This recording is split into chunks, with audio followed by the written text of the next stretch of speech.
नमस्कार, आप देख रहे हैं आपका पसंदीदा डिबेट शो बात हरियाणा की। मैं आपके साथ तेज नैन मोर। राज्यसभा चुनाव में किरकिरी के बाद हरियाणा कांग्रेस में मची खलबली के बीच एक नई चर्चा शुरू हो गई है। चर्चा है कि हरियाणा कांग्रेस में नया पावर सेंटर बनाया जा रहा है। हिसार से पूर्व सांसद बृजेंद्र सिंह पिछले साल 5 अक्टूबर से पूरे हरियाणा में सद्भाव यात्रा निकाल रहे हैं। यात्रा के दौरान कांग्रेस की गुटबाजी साफ तौर पर दिखाई दे रही है।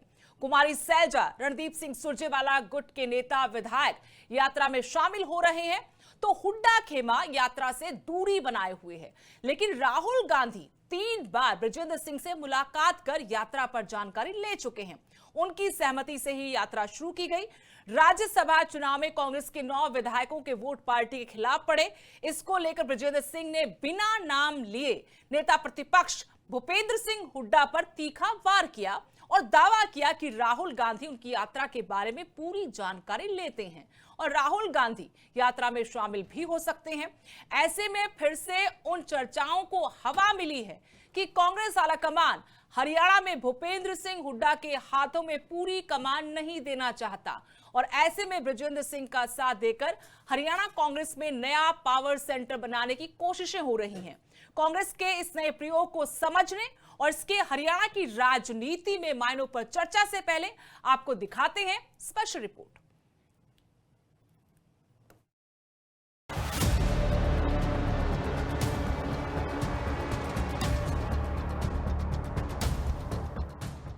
सिरसा पहुंची पूर्व सांसद बृजेंद्र सिंह की सद्भाव यात्रा, जिसका उद्देश्य वोट की राजनीति के लिए समाज को तोड़ने वाली ताकतों के खिलाफ मजबूती से खड़ा होना है। इसी बीच बृजेंद्र सिंह ने यात्रा में कांग्रेस के कुछ नेताओं के शामिल न होने पर तीखा हमला बोला। बृजेंद्र सिंह ने कहा, यात्रा में शामिल होने के लिए हम किसी के पांव पकड़कर नहीं लाएंगे। राहुल गांधी खुद इस यात्रा की मॉनिटरिंग कर रहे हैं। ये सद्भाव की यात्रा है। अगर किसी को इससे आपत्ति है, वो नहीं आना चाहता तो ना आए।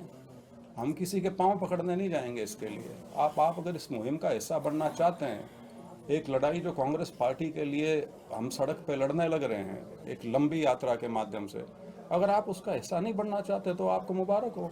राज्यसभा चुनाव में क्रॉस वोटिंग करने वाले विधायकों के बहाने बृजेंद्र सिंह ने नेता प्रतिपक्ष भूपेंद्र सिंह हुड्डा का नाम लिए बिना तीखा हमला बोला। उन्होंने कहा, जिनकी जिम्मेदारी थी उन्होंने उसे नहीं निभाया, उन्हें भी अपनी जिम्मेदारी स्वीकार करनी चाहिए। तो जिन लोगों को जिम्मेवारी दी हुई है उनको भी तो अपनी जिम्मेवारी माननी चाहिए। सिर्फ ये कह देने से काम नहीं चलता कि ये बिके हैं। बिके तो हैं, लेकिन बिकने की हालत क्यों आई है? शायद कहीं ना कहीं उनको अपना भविष्य जो है उसके ऊपर प्रश्न चिन्ह लगा दिख रहा है। तो सोचते हैं कि 3 साल जो बचे हैं उसमें इसी तरह की हरकतें करके अपना उल्लू साध लो किसी तरह से। हरियाणा कांग्रेस में अब सवाल सिर्फ सद्भाव यात्रा का नहीं, बल्कि पावर सेंटर तय करने का है। बार बार बृजेंद्र सिंह राहुल गांधी का नाम लेकर क्या संकेत दे रहे हैं? उनका दावा है कि यात्रा की मॉनिटरिंग खुद राहुल गांधी कर रहे हैं। पूरी अपडेट उनके पास है। इतना ही नहीं, नई दिल्ली में मुलाकात के बाद समर्थन, शामिल होने का वादा और टी-शर्ट लॉन्च, क्या ये सिर्फ इत्तेफाक है? सबसे बड़ा सवाल ये है कि क्या कांग्रेस हुड्डा को साइडलाइन कर बृजेंद्र सिंह को नया चेहरा बनाने की तैयारी में है? Bureau report, living India news.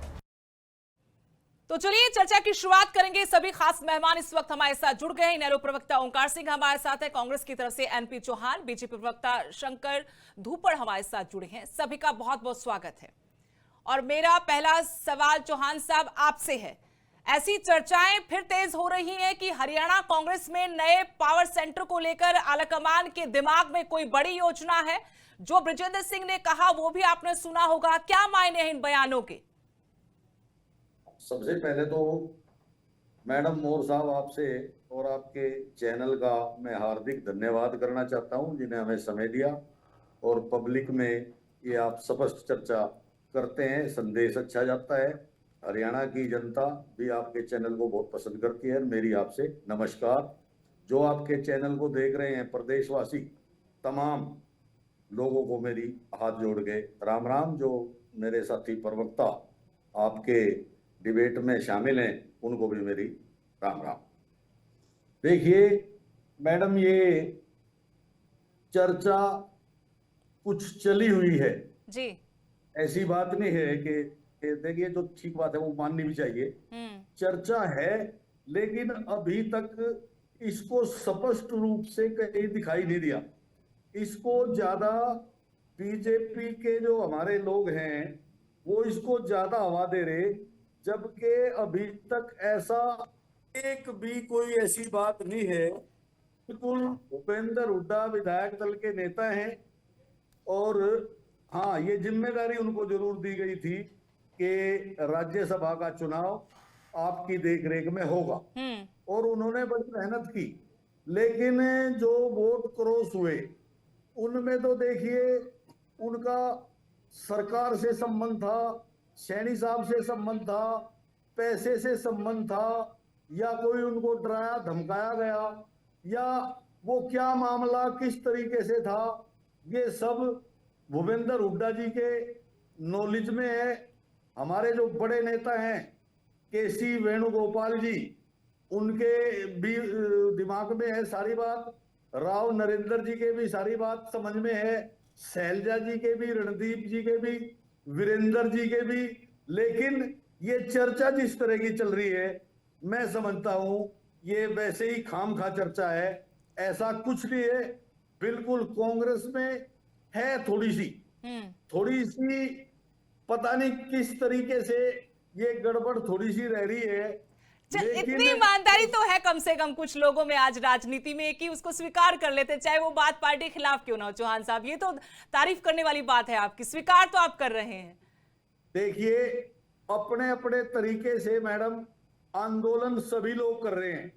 Virendra ji भी कर रहे हैं, विजेंद्र जी भी कर रहे हैं, शैलजा जी भी कर रही है, रणदीप जी भी कर रहे हैं, राव नरेंद्र जी भी कर रहे हैं, भूपेंद्र हुड्डा और दीपेंद्र हुड्डा जी भी कर रहे हैं, और पूरे प्रदेश के जितने जिला अध्यक्ष हैं सब आज सरकार से मांग कर रहे हैं कि हरियाणा के लोगों के लिए आपने ये कठिनाइयां पैदा कर दी हैं, चाहे गैस की बात हो, चाहे तेल की बात हो, चाहे रोजगार की बात हो, चाहे मनरेगा की बात हो, चाहे लाडो लक्ष्मी योजना की बात हो, चाहे बुढ़ापा पेंशन की बात हो, चाहे महंगाई की बात हो, चाहे कच्चे कर्मचारियों को पक्का करने की बात हो, या बिजली महंगी की बात हो। ये तमाम जो प्रदेश की जन समस्याएं हैं, किसानों के लिए, मजदूरों के लिए, ये तमाम मुद्दे तो चलो ठीक है एनपी चौहान जी, आपने ठीक गिनवाए, लेकिन ये आंदोलन सभी मिलकर कर रहे हैं, ये बात हजम नहीं होगी। यहाँ नजारा ये है कि अपनी अपनी डफली, अपना अपना राग, अपना अपना मकसद साधने में जुटे हुए आपकी पार्टी के नेता। इस पे आगे मैं आपसे सवाल भी करूंगी और आपसे जवाब भी लूंगी, लेकिन आपने जो आरोप लगाया है बीजेपी पर कि वो हवा दे रहे हैं, ऐसा कुछ है नहीं। चर्चा थोड़ी बहुत जरूर है, लेकिन इतनी बड़ी बात भी नहीं। तो शंकर जी जवाब दीजिए, वो कह रहे कि बीजेपी का बनाया हुआ है ये सब कुछ।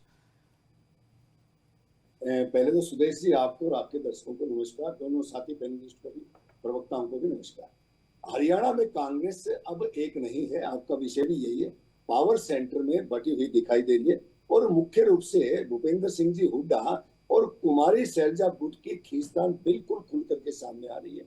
चाहे वो रणदीप सिंह सुरजेवाला हो, राव नरेंद्र जी हो, विजेंद्र सिंह जी हो, इनके गुट भी अब जो है, अब राज्यसभा चुनाव का इन्होंने जिक्र किया। 2026 में कांग्रेस की अंदरूनी फूट को, अंदरूनी टूट को एक्सपोज कर दिया। कम से कम 5 विधायकों में क्रॉस वोटिंग के आरोप लगे। पार्टी के अंदर अब जो है ब्लेम गेम चल रहा है। हुड्डा कैंप जो है शैलजा गुट पर आरोप लगा रहा है, और उधर ही शैलजा समर्थक नेतृत्व पर सवाल उठा रहे हैं। कांग्रेस के प्रदेश अध्यक्ष राव नरेंद्र सिंह और सीएलपी लीडर भूपेंद्र सिंह हुड्डा के बीच भी नेतृत्व का दोहरा जो है केंद्र साफ नजर आ रहा है। और इसके अलावा भी आपने देखा, कार्यकारी अध्यक्ष रहे रामकिशन जी गुर्जर का इस्तीफा भी इसी गुटबाजी का एक परिणाम माना जा रहा है। और संगठन का संकट जो है वो स्पष्ट है। कांग्रेस में डिसिप्लिन खत्म हो चुका है। 5 विधायकों को नोटिस देना पड़ा। यह बताता है कि हाई कमान जो है उनका कंट्रोल कमजोर पड़ रहा है। अंदर खाने इन्होंने तो कहा कि चर्चा है, इन्होंने मान ली, ये बात अच्छी बात है, और आरोप भाजपा पर लगा रहे, चलिए कोई बात नहीं। अगर आपके घर का झगड़ा है, पड़ोसी पर आरोप लगा रहे हैं, बेशक से लगाते रहिए। अंदर खाने चर्चा है कि कुछ विधायक दूसरी राजनीतिक लाइन के संपर्क में भी है, और ये पावर सेंटर्स के उभरने के संकेत है। पार्टी के कार्यक्रमों में भी आपने देखा, पीछे जो है जब सरसा में जो कार्यक्रम था, तो फोटो प्रोटोकॉल विवाद तक इनकी संगठन की खींचतान जो है वो चली थी, उजागर हो गई थी। विधानसभा के अंदर भी इनकी एकजुटता कहीं देखने की नहीं आ रही। कई मुद्दों पर अलग अलग बयान और समन्वय की कमी साफ दिखी है। विपक्ष के रूप में अभी भी इन्होंने जो चर्चा की, कांग्रेस की भूमिका कमजोर, आंतरिक लड़ाई के कारण जनता के मुद्दे, जो अभी इन्होंने सारी योजनाओं के नाम गिना दिए, अच्छी बात है, इनको योजनाओं के नाम तो कम से कम याद है, तो जनता के मुद्दे पीछे छूट गए हैं। विपक्ष के रूप में कांग्रेस की कमजोर भूमिका है। नया पावर सेंटर केवल नेता नहीं बल्कि बागी विधायक और क्षेत्रीय गुट बनते जा रहे हैं, जो चुनाव में पार्टी लाइन से हट करके वोट कर रहे हैं। कांग्रेस का पारंपरिक नेतृत्व मॉडल जो है वो टूट रहा है। अभी जो आपने जो बात बताई विजेंद्र सिंह जी की, कि उनके चाहे उनकी जो है यात्रा का वो टी शर्ट की लॉन्चिंग और दूसरे उसमें जब तब जो है अलग अलग चीजें दे, लेकिन जो मॉडल टूटने से हर बड़ा नेता अपने अपने मिनी पावर सेंटर्स बना रहा है। और कांग्रेस में अब एक हाईकमान नहीं, कई कमांड सेंटर बन गए। यही कारण है कि चुनावी गणित होने के बावजूद भी राजनीतिक लड़ाई हार रहे हैं। लेकिन एक बात मैं और कहूंगा कि कांग्रेस पावर सेंटर नहीं बना रही, कांग्रेस खुद पावरलेस हो चुकी है आज। आखिरी बात, कांग्रेस की हरियाणा की जनता सब देख रही है, जहां भाजपा एकजुट होकर विकास कार्य कर रही है, वहीं कांग्रेस अंदरूनी लड़ाई में उलझी हुई है। उनको जनता के जो है सरोकार जो मुद्दे हैं उनसे कोई उनको सरोकार नहीं रह गया। कांग्रेस आज आपस में ही लड़ रहे हैं, इनके नेता, किसी से कोई लेना देना नहीं है। जी ठीक है, ओंकार जी को भी शामिल करेंगे चर्चा में। ओंकार जी, आपने सुना दोनों प्रवक्ताओं को, कांग्रेस की तरफ से स्वीकार तो किया गया कि चर्चाएं तो है नए पावर सेंटर को लेकर, वहीं बीजेपी पर भी आरोप लगा दिया कि सारा कुछ किया धरा इन्हीं का, जी हवा देते हैं। और बीजेपी के प्रवक्ता ने, जैसा आपने सुना, उन्होंने कहा कि बीजेपी का कोई लेना देना नहीं है, कांग्रेस संगठन नाम की कोई चीज नहीं है, कई पावर सेंटर पहले से हैं। और राज्यसभा चुनाव ने भी बात साबित कर दी कि कैसे इनके अपने विधायक दूसरी पार्टी के संपर्क में हैं और अपने ही सवाल उठा रहे। ब्रजेंद्र सिंह ने भी कल कहा कि भाई 9 विधायक कैसे चले गए, कैसे ये 5 विधायक सीधे सीधे बिक गए, क्यों बिके? इसका मतलब ये है कि वो अपना भविष्य पार्टी के साथ नहीं देख रहे। जो घट रहा है प्रदेश की राजनीति में हरियाणा कांग्रेस के माध्यम से, उसको आप इत्तेफाक कहते हैं या प्री प्लान चीजें चल रही हैं? अब वो किसी भी धड़े से चल रही हो चाहे। सुदेश जी, मैं से इत्तेफाक नहीं मानता। मैं सारी बात क्लियर करूंगा, पॉइंट टू पॉइंट क्लियर करूंगा। ये सारा प्री प्लान गेम है। आप देखिए, पूरे देश में राज्यसभा के चुनाव हुए, सिर्फ हरियाणा में ही बदनामी क्यों? हरियाणा के सिर पे टोकरा क्यों फूटा बदनामी का? अगर कांग्रेस के विधायक मैनेज हुए, बिके या खरीदे गए, तो खरीदे किसने? ये दोनों पार्टियों ने मिलके हरियाणा की राजनीतिक स्तर का निम्न स्तर ला दिया। अब आप देखिए, आप पावर सेंटर की बात कर रहे थे सुदेश जी, मैं 2005 से शुरू करता हूं। 2005 में चौधरी भजन लाल के नेतृत्व में कांग्रेस का चुनाव लड़ा गया, 67 सीट आई, बागडोर हुड्डा साहब को दे दी गई, भजन लाल जी अलग हो गए, नई पार्टी बन गई कुलदीप बिश्नोई की। 67 सीट आई 2005 में। उसके बाद से लेके आज तक एक छत्र राज रहा है भूपेंद्र सिंह हुड्डा का, 21 साल हो गए। ये आपको भी मानना पड़ेगा, कांग्रेसी भी मानेंगे। 2005 में 67 सीट आई, 2009 में 40 सीट आई, मतलब 27 सीट कम आई। राज किसका था? हुड्डा का। कमान किसके पास थी? हुड्डा के पास। 2014 में 15 सीट रहेगी, 40 से 15 रहेगी। राज किसका था? हुड्डा का। कमान भी हुड्डा के पास। 2019 में हमारी पार्टी का विघटन हुआ, हमारे एक गद्दार था, सिर्फ एक गद्दार, उसकी वजह से हमारी एक सीट रहेगी। मैं मानता हूं हमारे में गद्दार था।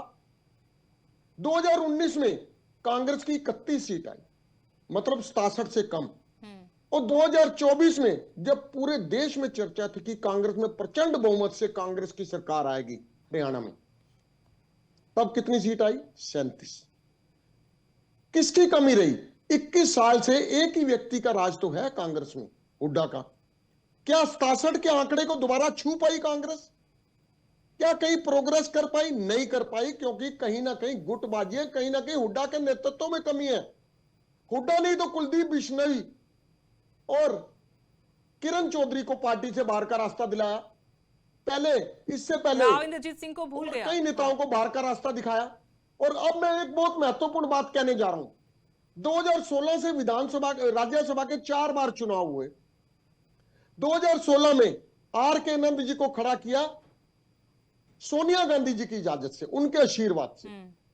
19 सीट हमारी थी, 1 सीट अकाली दल की थी, 17 सीट कांग्रेस की थी, 37 थी उस वक्त भी पूरी।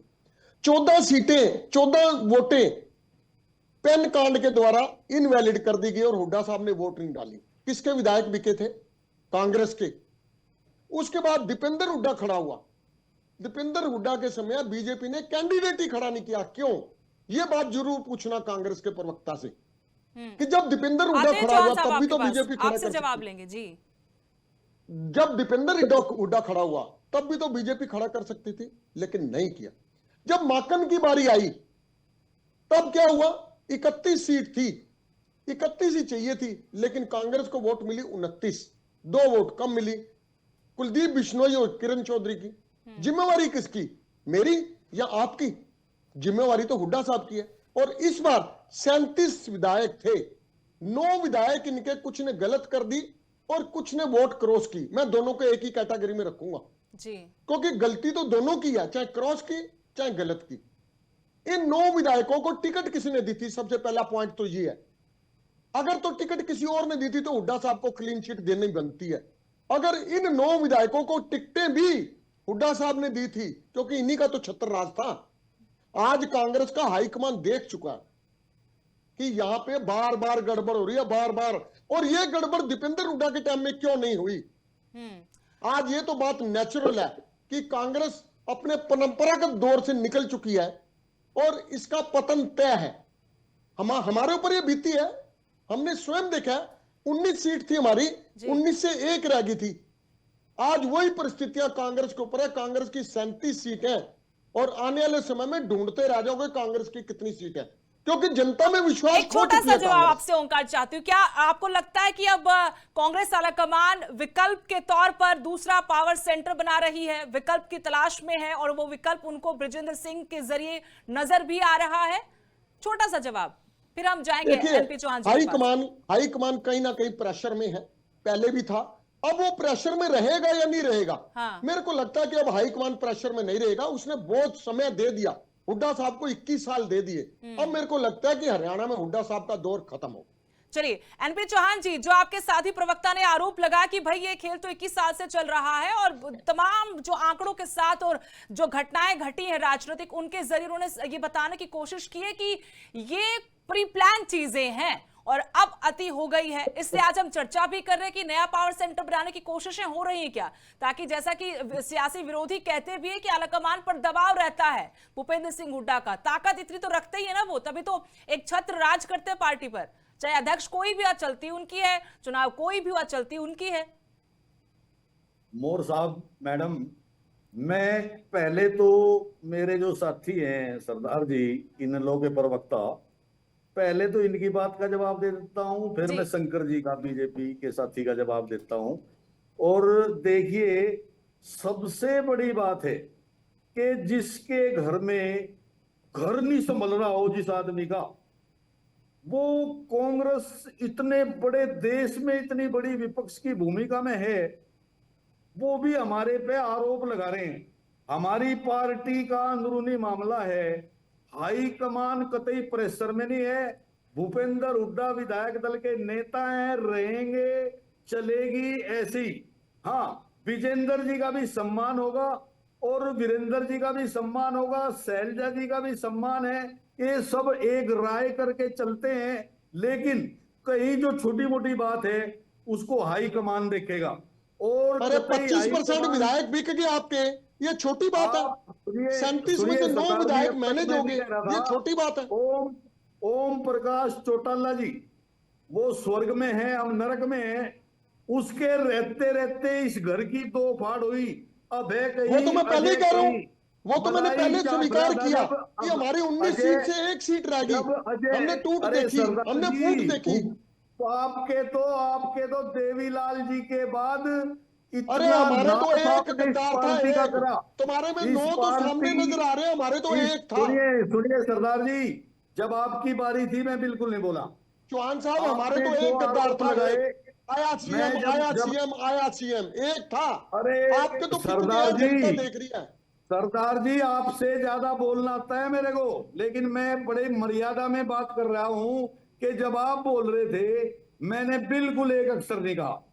डिबेट यही होता है, आप दे हाँ दिए चलिए जवाब। चौहान साहब आप- अपनी बात पूरी कीजिएगा। हाँ जी, हाँ जी, मैं नहीं इसलिए बोलेंगे कह रहा ओंकार जी। हूं कि आप मैडम देखिए, पिछली बार चौटाला के परिवार ने मलाई लुट्टी पूरी तरह से, शराब के ठेके अनऑथराइज अरे वो लोगों को दूसरी पार्टी दिए। थी, हमारी पार्टी की बात करो, वो अरे जेजेपी थी। सरदार जी, चैन ऐसे तो तुम्हारी पकड़ ले। पार्टी में से भी कई पार्टियां निकली हैं। अरे हमारी पार्टी चैन तो इनेलो पकड़ है, ले हमारी सरदार बात करो। जी।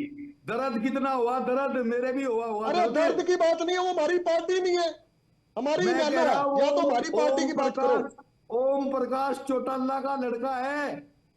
पार्टी अरे तो भाई पार्टी पार्टी तो कर अलग रहा चलिए है। चौहान साहब तुम्हारा बता भी बापू दीजिए अब बेटा कई कांग्रेस जगह का है। होगा क्या? आप लोगों को भी तो कुछ एक आदमी कोई की जानकारी पार्टी मिलती है ना। होगी कि अब कांग्रेस का होगा क्या, क्योंकि जिन 5 विधायकों को क्रॉस वोटिंग के लिए कांग्रेस- नोटिस दिया है वो तो बखिया उधेड़ रहे हैं आपकी पार्टी की। वो तो कह रहे कि भाई मैडम- सत्ता आ रही थी, इन्होंने नहीं आने दी, ये तो कब्जा चाहते मैडम थे। देखिए- सीधे सीधे दीपेंद्र मैडम हुड्डा देख- का नाम लेकर आपकी विधायक कहती है कि बसपा विधायक को वोट करने की अपील कर रहे थे, आज हमसे सवाल कर रहे हैं।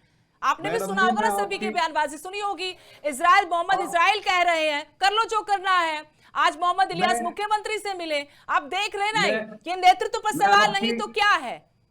मोर साहब, मैं आपकी बात का सेकंड पे जवाब देता हूं, पहले देता हूं बीजेपी के मेरे साथी का। थोड़ा सा वक्त चौहान साहब देख- कम है अपने पास, थोड़ा जल्दी जवाब दीजिएगा, वक्त की कमी है थोड़ी सी। देखिए, हाँ बीजेपी के लोगों ने, मतलब ये नंगा नाच जो प्रदेश की जनता ने देखा है, कितने पैसे दिए, कैसे लूट मचाई करी, कैसे मैं तो डराए, कितनी कैसे बार डिबेट धमकाए। कर चुकी हूँ, मैं कह रही सबूत तो दिखा दो। दावे मैं- करने से मैं- क्या होगा? पैसे दिए हैं तो ये- किसी ने लिए होंगे ना, और वो आपके ही सबूत- नेता है, लिए होंगे। कोई तो ये- सबूत दिखा दे, कहां डील की, किसने बात की, कुछ तो बताओ। जनता तो जानना चाहती है, हम तो चाहते हैं इनको मैं नंगा ये करो, कह ऐसा रहा- हुआ है तो। मैं ये कह रहा, ये चर्चा है, मैं कहीं सत्य की बात हाँ, नहीं पर कर रहा है इसमें। सिर्फ हवाई बातें नहीं ना कर सकते हम चौहान साहब, वही तो 4 मैं कह वोट रही हूं। हमारी कैंसिल कर दी, 4 वोट हमारी कैंसिल कर दी। हमारी वोट तो 4 कैंसिल होने लायक थी नहीं, एक अपनी करवा के 4 ये तो हमारी अपनी कैंसिल अपनी करवा ये दी। तो अपनी अपनी बातें हो जाती है चौहान साहब। बात अब सिर्फ इतनी सी है लास्ट में कि कांग्रेस का होगा आप- क्या। मैडम- अब क्या वाकई में मैडम नया देखिए- पावर सेंटर बनाया जा रहा है? टूट फिर होगी, किसी टूट कांग्रेस में। फिर किसी देखिए, और दिन हम चर्चा अगर- करेंगे। बहुत अच्छा लगा आप तीनों मेहमान हमारे साथ जुड़े और सकारात्मक चर्चा यहां पर की। लेकिन